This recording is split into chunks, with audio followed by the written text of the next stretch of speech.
بسم اللہ الرحمن الرحیم یا ایھا النبی انا ارسلناک شاہدا ومبشرا ونذیرا وداعیا الی اللہ باذنہ وسراجا منیرا۔ حضور نبی کریم صلی اللہ علیہ وسلم کی صورت مبارک اور اخلاق شریف۔ نبی علیہ السلام کا جو حلیہ مبارک تھا، رنگ سفید سرخی مائل تھا، یعنی سفید تھا اور سرخی کی طرف مائل تھا، اور سینہ مبارک جو ہے چوڑا تھا، اور سینہ مبارک سے ناف تک بالوں کا ایک باریک خط تھا، یعنی سارا سینہ بالوں سے بھرا ہوا نہیں تھا، مطلب سینے سے لے کر ناف تک باریک سے جو ہے نا بالوں کا ایک خط سی کھینچی ہوئی تھی۔ پیشانی بلند کھلی ہوئی، پیشانی بلند کھلی ہوئی اور روشن تھی، ناک اونچی اور رخسار نرم بھرے ہوئے تھے، دندان مبارک اور نہ بالکل سیدھے، دندان مبارک سفید اور چمکدار تھے، سر مبارک بڑا تھا اور سر کے بال نرم اور تھوڑے سے مڑے ہوئے تھے، نہ بہت گنگریلے تھے اور نہ بالکل سیدھے تھے، یعنی تھوڑے سے گلاب کی پنکھڑیوں کی طرح تھوڑے کھلے، اور سر اور داڑھی کے بال بالکل سیاہ تھے، یعنی کالے تھے، صرف چند بال سفید تھے جن کی تعداد 20 سے زیادہ نہ تھی۔ آپ صلی اللہ علیہ وسلم کی داڑھی کے بال گھنے تھے، آنکھیں بڑی تھی اور سفیدی میں سرخی مائل ہوئی تھی، یعنی نبی علیہ السلام کی جو آنکھیں تھیں اور وہ سفیدی اور سرخی ملی ہوئی تھی۔ یہ جو پتلیاں ہوتی ہیں یعنی آنکھوں کے اندر خوب سیاہ تھی، یہ جو کالی مطلب اندر ہوتی ہے نا، یہ بت کو خوب سیاہ تھی، اور بغیر سرما لگائے ہوئے ایسا معلوم ہوتا تھا کہ سرما لگا ہے۔ آپ صلی اللہ علیہ وسلم کا چہرہ انور 14ویں رات کی چاند کی طرح چمکتا تھا، گردن مبارک مناسب لمبائی لی ہوئی تھی، ہاتھ لمبے تھے، ہتھیلی چوڑی بری ہوئی اور بہت نرم تھی، انگلیاں مبارک جو ہے نا وہ لمبی تھی اور خوشنما تھی، یعنی اتنی لمبی بھی نہیں کہ بری لگے لیکن خوشنما تھی۔ بغلیں سفید تھی، نبی علیہ السلام کی یہ جو بغلیں تھی یہ سفید تھی، ان میں بال نہ تھے، جیسے ہم لوگوں کے بال ہوتے ہیں نا، اس میں یہ نبی علیہ السلام کے بغلوں میں بال نہ تھے، اور ان سے خوشبو آتی تھی، ہمارے بغلوں سے بدبو، ان کی مطلب بغلوں سے خوشبو آتی تھی۔ پیٹ اور سینہ مبارک برابر تھا، پنڈلیاں گول صاف شفاف تھی، پاؤں مبارک کی انگلیاں قوی اور خوشنما تھی، انگوٹھے کے پاس کی انگلی انگوٹھوں سے ذرا لمبی تھی جو خوبصورت معلوم ہوتی تھی۔ آپ صلی اللہ علیہ وسلم کی چال یعنی چلنے کی جو چال تھی نہایت متواضعانہ اور باوقار تھی، جب چلتے تو ایسا معلوم ہوتا تھا کہ اوپر سے نیچے کی طرف اتر رہے ہیں۔ غرض آپ صلی اللہ علیہ وسلم کا جسم مبارک نہایت معتدل اور سجیلا تھا، خاموشی کے وقت رعب اور جلال برستا تھا، اور گویائی یعنی بات جب تکلم فرماتے تھے تو گویائی کے وقت لطف اور لطافت ٹپکتی تھی، جو شخص آپ کو اچانک دیکھتا پیکر حسن و جمال سمجھتا اور متاثر ہوئے بغیر نہیں رہتا، اور جو قریب سے دیکھتا ملاحت اور شیرینی محسوس کرتا۔ آپ صلی اللہ علیہ وسلم کا کلام نہایت شیریں یعنی میٹھا ہوتا تھا، جب بات کرتے تو ٹھہر ٹھہر کر بولتے، اور جس بات کو سمجھانا مقصود ہوتا اس کو 3 دفعہ ارشاد فرماتے۔ وہ کیا کتنی مرتبہ؟ یہ جو ہمارے خطیب ہے نا وہ چھلانگے لگا رہے ہوتے ہیں، پھر سپیٹ نہیں، نبی علیہ السلام ٹھہر ٹھہر کے کلام کرتے تھے، اور جو ہے کیا نام ہے، اگر کوئی بات بہت زیادہ مقصد والی ہوتی تو اس کو 3 دفعہ ارشاد فرماتے تھے۔ آپ صلی اللہ علیہ وسلم کے دونوں شانوں کے درمیان میں، یہ ان کو شانے کہتے ہیں، ان کے دونوں کے درمیان میں مہر نبوت تھی، جس سے مبارک سے خوشبو آتی تھی، بدن اطہر پر مکھی نہیں بیٹھتی تھی، یعنی نبی علیہ السلام کے بدن پر مکھی نہیں بیٹھتی تھی۔ جس جانور پر آپ سواری فرماتے تو جب تک آپ سوار رہتے وہ پخانہ اور پیشاب نہ کرتا، یعنی نبی علیہ السلام جس جانور پر سواری فرماتے تو جب تک سوار رہتے وہ پخانہ اور پیشاب نہ کرتا۔ آپ صلی اللہ علیہ وسلم کے بدن اور کپڑوں میں جو نہیں پڑتی تھی، آپ صلی اللہ علیہ وسلم کے پسینے سے عطر سے زیادہ عمدہ خوشبو آتی تھی۔ جس کوچے سے آپ گزرتے یعنی جس گلی سے کوچے سے آپ گزرتے اس کی فضا معطر ہو جاتی، چنانچہ آپ صلی اللہ علیہ وسلم لوگ راستے کی خوشبو سے اندازہ لگا لیتے تھے کہ آپ صلی اللہ علیہ وسلم اس راستے سے گزرے ہیں۔ سمجھ میں آ جی؟ آپ جہاں قضاء حاجت کے لیے بیٹھتے وہاں سے خوشبو آنے لگتی، یعنی آپ قضاء حاجت کے لیے جہاں بیٹھتے وہاں سے خوشبو آنے لگتی، اور زمین آپ کے فضلے کو چھپا لیتی۔ فقہا نے لکھا ہے کہ آپ صلی اللہ علیہ وسلم کا پیشاب پخانہ نجس نہ تھا، نبی علیہ السلام کا پیشاب پخانہ نجس نہ تھا، کپڑوں کو لگتے ناپاک نہ ہوتے کیونکہ اس سے خوشبو آتی تھی۔ امام ابو حنیفہ رحمۃ اللہ علیہ کے مذہب بھی یہی ہے کہ آپ صلی اللہ علیہ وسلم کے فضلات پاک تھے۔ خدا تعالیٰ نے آپ کو 40 مردوں کی برابر طاقت دی تھی۔ کتنے؟ 40 مردوں جتنا اللہ تعالیٰ نے طاقت دی تھی۔ آپ کو پاکیزگی اور صفائی بہت پسند تھی اور میلا کچلا رہنے کو ناپسند کرتے تھے۔ بالوں کے دھونے اور کنگھی کرنے اور تیل لگانے کا آپ نے حکم دیا ہے۔ ایک مداح کا بیان ہے، یعنی ایک تعریف کرنے والے کا، کہ حضور صلی اللہ علیہ وسلم کی مثل نہ کوئی پہلے دیکھا گیا اور نہ آپ کے بعد کوئی دیکھا گیا۔ اسماء صفاتیہ، یعنی حضور صلی اللہ علیہ وسلم کا ارشاد ہے کہ میرا نام محمد ہے اور میرا نام ماہی ہے، یعنی میرے سبب سے اللہ تعالیٰ کفر کو نیست و نابود کر دے گا، اور میرا نام حاشر ہے کہ سب سے پہلے قبر سے اٹھایا جاؤں گا، اور میرا نام عاقب ہے، یعنی کوئی نبی میرے بعد نہ ہوگا، میں سب سے آخر میں آنے والا ہوں۔ ایک روایت میں مکفی بھی آپ کا نام ذکر کیا گیا ہے، اس کے معنی وہی عاقب والے ہیں۔ نبی الرحمہ ہے، نبی علیہ السلام کا نام ایک نبی الرحمہ ہے، نبی التوبہ ہے، نبی الملحمہ ہے، یعنی حضور صلی اللہ علیہ وسلم کے نام نبی الملحمہ کے معنی جہاد والے نبی۔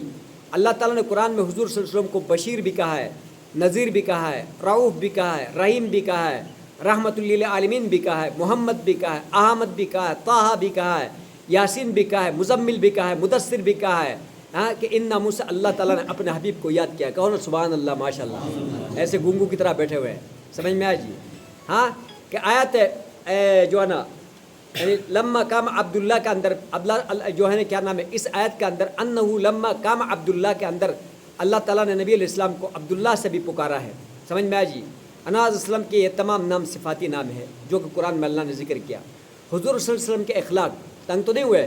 ہاں، اب غور سے سننا۔ حضور صلی اللہ علیہ وسلم کے اخلاق، حضور صلی اللہ علیہ وسلم کائنات کے اخلاق کے متعلق حضرت، یعنی حضور کائنات، حضور سرور کائنات کے اخلاق کے متعلق حضرت عائشہ رضی اللہ تعالیٰ عنہ سے سوال کیا گیا تو فرمایا کہ حضور صلی اللہ علیہ وسلم کا خلق قرآن مجید ہے، یعنی اخلاق قرآن مجید ہے۔ حضور صلی اللہ علیہ وسلم کی ناراضگی اور خوشنودی قرآن کے موافق تھی، یعنی قرآن مجید میں جن لوگوں پر اظہار خوشنودی کیا گیا ان سے خوش ہوتے تھے، اور جن پر ناراضگی کا اظہار ان سے ناخوش ہوتے تھے۔ ایسے ہی جن اعمال و اخلاق کو قرآن مجید نے پسند کیا ہے وہ سب آپ میں موجود تھے، اور جن کو ناپسند کیا ان سے محفوظ تھے۔ اپنی ذات کی وجہ سے کسی پر ناراض نہیں ہوئے، نبی علیہ السلام اپنی ذات کی وجہ سے کبھی کسی سے ناراض نہیں ہوئے، اور نہ نبی علیہ السلام اپنی ذات کی وجہ سے کسی سے بدلہ لیتے، لیکن جب حقوق خداوندی ضائع کیے جاتے تو محض خدا کے لیے انتقام لیتے تھے، اور جب حضور صلی اللہ علیہ وسلم فرماتے تو کوئی شخص آپ کے غصے کو تاپ نہیں لا سکتا، اور حضور صلی اللہ علیہ وسلم سب سے زیادہ شجاع یعنی بہادر اور سب سے زیادہ سخی تھے۔ کبھی نہیں ہوا کہ آپ صلی اللہ علیہ وسلم نے سے سوال کیا گیا ہو اور آپ نے رد فرما دیا ہو کہ میرے پاس نہیں ہے، اور رات کے وقت حضور کے خانہ مبارک میں کوئی درہم اور دینار باقی نہیں رہتا تھا، سب مسکینوں فقیروں میں فارغ کر کے پھر گھر جاتے تھے۔ سمجھ میں؟ 1 روپے بھی اگر اللہ کے رسول کے جیب میں ہو تو وہ کبھی بھی گھر کا اندر نہیں جاتے تھے جب تک وہ حقدار کو نہ دے۔ اگر کبھی باقی نہ رہ جاتا اور مستحق نہیں آتا تو آپ گھر میں داخل نہیں ہوتے جب تک اس کو مستحقین تک نہ پہنچا دیتے۔ بیت المال سے اہل بیت کے لیے یعنی سستی غلے مثلاً خرما اور جو وغیرہ 1 سال کے خرچ سے زیادہ قبول نہیں فرماتے تھے، اور اس میں سے بھی اس قدر ایثار فرماتے تھے کہ سال ختم ہونے سے بیشتر اکثر وہ ختم ہو جاتا تھا، اور حضور صلی اللہ علیہ وسلم سب سے زیادہ سچے تھے اور سب سے زیادہ پابند وفا تھے۔ خصلتوں میں سب سے زیادہ نرم اور محبت میں بہتر، انتہائی بردبار اور کنواری پردہ نشین لڑکی سے بھی زیادہ باحیا تھے۔ ہاں، نیچے نظریں رکھتے تھے اور زیادہ تر گوشے چشم سے لوگوں پر نظر ڈالتے تھے، نیچے سے ایسے، سمجھ میں، نیچے سے غور سے دیکھتے تھے۔ نہایت متواضع یعنی اور ہر ایک ادنا اور اعلیٰ آزاد و غلام کی دعوت قبول فرماتے تھے۔ مخلوق کے لیے سب سے زیادہ شفیق تھے۔ ہاں، بلی کے لیے پانی کا برتن ٹیڑھا فرماتے تھے، اور جب وہ سیراب نہ ہو جاتی تو برتن ٹیڑھے کیے رکھتے تھے۔ سب سے زیادہ پاک دامن تھے اور شہوات اور لذتیں آپ کے نفس پر غالب نہ تھی۔ اپنے دوستوں کی سب سے زیادہ عزت فرماتے تھے، یعنی دوستوں کی سب سے زیادہ عزت فرماتے تھے، اور اصحاب کے درمیان پاؤں مبارک کو دراز یعنی لمبا کر کے نہیں بیٹھتے تھے۔ جس مجلس میں ازدحام ہو جاتے ہیں، رش ہوتا، تو حضور صلی اللہ علیہ وسلم بھی دوسروں کی طرح تنگ زانو ہو کر بیٹھتے۔ صحابہ اور آپ میں کوئی امتیاز نہ ہوتا تھا۔